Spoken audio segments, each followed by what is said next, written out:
India का first anime, India का पहला डार्क फैंटेसी एनिमे, इंडिया का सबसे पहला डार्क फैंटेसी एनिमे, इंडिया का पहला डार्क फैंटेसी एनिमे।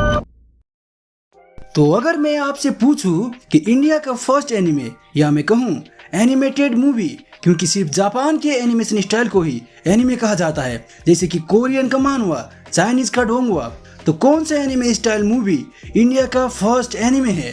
आई बेट आप लोगों में से काफी लोगों को तो मालूम ही नहीं होगा। तो आपके जानकारी के लिए बता दूं कि टेक्निकली माना जाए तो इंडिया का फर्स्ट एनिमे है सिरकोआ। I came here to find Lord, to find peace. एक 14 मिनट का साई-फाई फैंटेसी शॉर्ट फिल्म जिसको अराउंड 2016 में डायरेक्ट और एनिमेट किया था ईशान शुक्ला ने, जो एक इंडियन एनिमेशन फिल्म मेकर और डायरेक्टर है जिन्होंने स्टार वार विजन जैसे एनिमे सीरीज का बनाने में कंट्रीब्यूट किया है। पर यह फिल्म इंडियन थीम नहीं था, इसका लैंग्वेज भी इंडियन नहीं है, तो हम इसे यहीं छोड़ देते हैं। तो अगर typically Indian anime style movie का बात करें तो अराउंड 2020 में एक इंडियन एनिमे आया था जिसका नाम है कर्म चक्र। দৈব শক্তি আপনি বিশ্বাস করেন?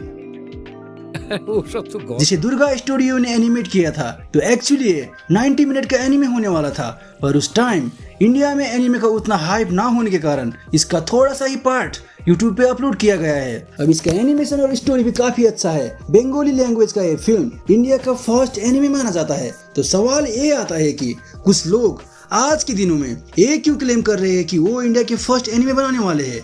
नहीं नहीं नहीं, इंडिया के फर्स्ट डार्क फैंटेसी एनिमे। तो आप लोग समझ चुके होंगे कि मैं किसका बात कर रहा हूँ। बरदान एनिमे। पहले तो मैं ये वीडियो बनाने वाला नहीं था, मुझे इन चीजों में पढ़ना ही नहीं था, पर ट्रेलर रिलीज के एक हफ्ता बाद बरदान एनिमे ने जो कांड किए, जो धमकी, जो क्लेम वाले वीडियो उन्होंने डाला, उसके बाद तो तुम्हारे भाई रुकने वाला नहीं था। नहीं तो लीगल नोटिस रेडी है। हालांकि उन्होंने रिसेंट वीडियो में कहा है कि एब्यूजिव लैंग्वेज वालों को लीगल नोटिस और स्ट्राइक भेजा जाएगा। तो मैं इन्हें एब्यूज तो नहीं करने वाला, सिर्फ कुछ फैक्ट और इन चीजों के प्रोबेबल कॉज के बारे में बात करूंगा। तो चाहे तो स्ट्राइक मार सकते हैं, मुझे कोई फर्क नहीं पड़ने वाला।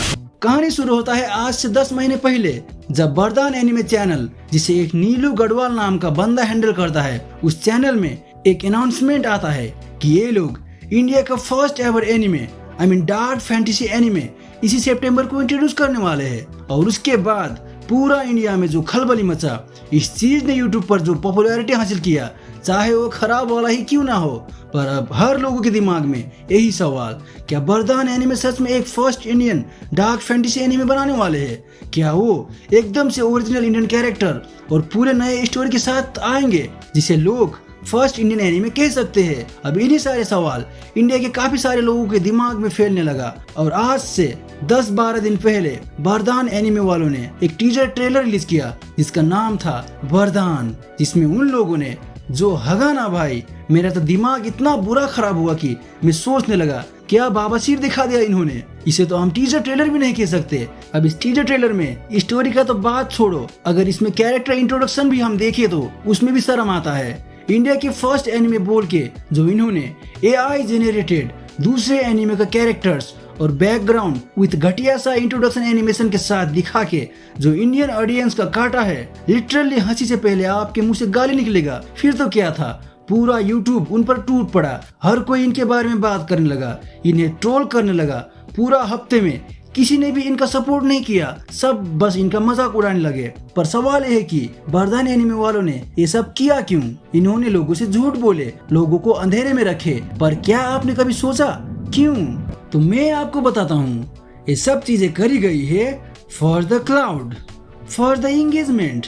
अगर आप लोगों को मेरे बातों पे ट्रस्ट नहीं हो रहा है तो आप इस इंस्टा अकाउंट को चेक कर लो। मोर देन 1.5 लाख से ज्यादा फॉलोअर्स 10 महीने में, मोर देन 50 के सब्सक्राइबर्स इन यूट्यूब, और बदले में इन्होंने दिया क्या? एक AI generated copy paste teaser. अब वैसे मैं इनका खिलाफ नहीं हूँ, मुझे इनसे ना कोई दुश्मनी ना कोई लेना देना। मैंने सोचा अब एनिमे बना देंगे तो हम देख लेंगे। अब वैसे भी हम इस बार टिबेट देख चुके हैं, तो उससे बुरा क्या ही होने वाला था। पर फिर इन्होंने उसके बाद जो विक्टिम कार्ड खेला, जो वीडियो में वो लोग खुद अच्छा बनने का ट्राई किया, तो मुझे तो ये वीडियो बनाना ही था। और इस वीडियो का मोटिव क्या है? बरदान वालों से कुछ सवाल जो हर कोई एनिमे फैन के दिमाग में है।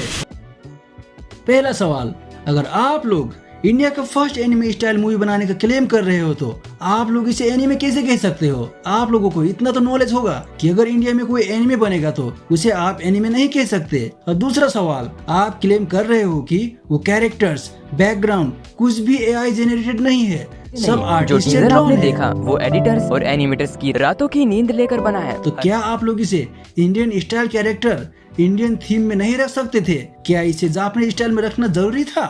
और तीसरा सवाल, अब इसे हम इंडियन एनिमे क्यों कहे?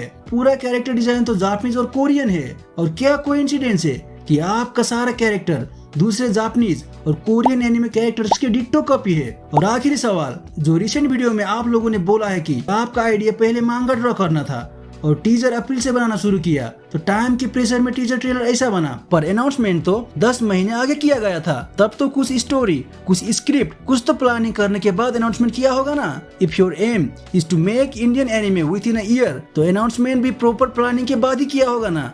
या आप लोगों ने सोचा अभी क्लाउड के लिए कुछ भी बोल देते हैं, बाकी बाद में देख लेंगे, अब इंडियन ऑडियंस तो चूतिए है, ये तो कुछ भी बोलो मान लेंगे। तो अब आके क्या रोना लगा रखा है कि टाइम कम था, प्रेशर था, बजट नहीं था?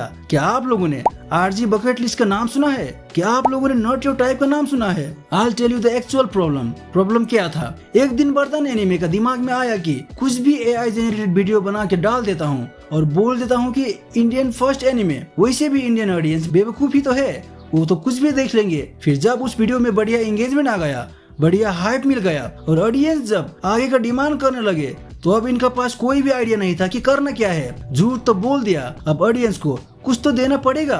और फिर आया एआई जेनरेटेड टीजर। और आज के टाइम में यार मेनली इंडियन ऑडियंस के बीच एक बढ़ता एनिमे क्रेज के कारण anime is not just animated movie जो लोगों को सिर्फ मजे या एंटरटेनमेंट के लिए बनाया गया हो। Anime is an emotion, anime एक इमोशन है, एनिमे एक आर्ट है। अब ये हमारे जैसे काफी लोगों का डेली लाइफ बन चुका है। और इस टाइम में जो बरदान वालों ने सिर्फ क्राउड के चक्कर में इंडियन एनिमे फैन के इमोशन के साथ जो खेला, जो एनिमे फैन के मजाक उड़ाया, तो बैकलैश तो मिलना ही था।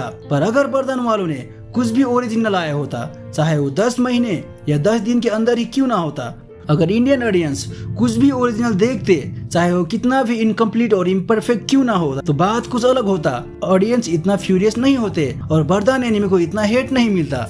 और इनकी हिम्मत तो देखो, ये आ गए विक्टिम कार्ड खेलने, धमकी देने कि टाइम नहीं था, बजट नहीं था, लोग नहीं थे। अब आप लोगों को तो मालूम ही होगा ना, कोई भी आर्टिस्ट किसी भी प्रोजेक्ट से पहले एक कॉन्ट्रैक्ट साइन करता है जिससे वो बीच में प्रोजेक्ट छोड़ के भाग न जाए, अनलेस इट्स एन इमरजेंसी।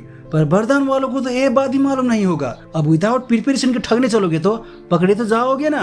सो मेरा तरफ से बरदान वालों को सिर्फ एक सजेशन है, stop lying to people, stop doing everything for clout, stop playing with the emotion of people. अगर कर सकते हो तो डू समथिंग ओरिजिनल। हमें 12 एपिसोड के 3 सीजन नहीं चाहिए। We don't need Japanese, Chinese, Korean style animation. कुछ ओरिजिनल बनाओ, चाहे वो 30 मिनट का ही क्यों ना हो, चाहे वो इनपरफेक्ट या इनकम्प्लीट ही क्यों ना हो, पर कुछ इंडियन बनाओ जिसे एक इंडियन सीना खोल के कह सके ये इंडिया का पहला एनिमे तो नहीं, पर ये एक इंडियन एनिमे है। और मैं आप ऑडियंस से भी यही कहना चाहता हूँ, stop supporting such content creator. ऐसे लोगों के कारण आज के दिन में अच्छे कंटेंट क्रिएटर उठ नहीं पा रहे हैं। सपोर्ट जेन्युइन कंटेंट क्रिएटर जैसे कि तुम्हारा भाई टॉक एनिमे। और अब यहाँ तक वीडियो देख लिए हो तो वीडियो को लाइक और चैनल को सब्सक्राइब करते जरूर जाना। आता हूँ नेक्स्ट वीडियो में। Bye bye, sayonara.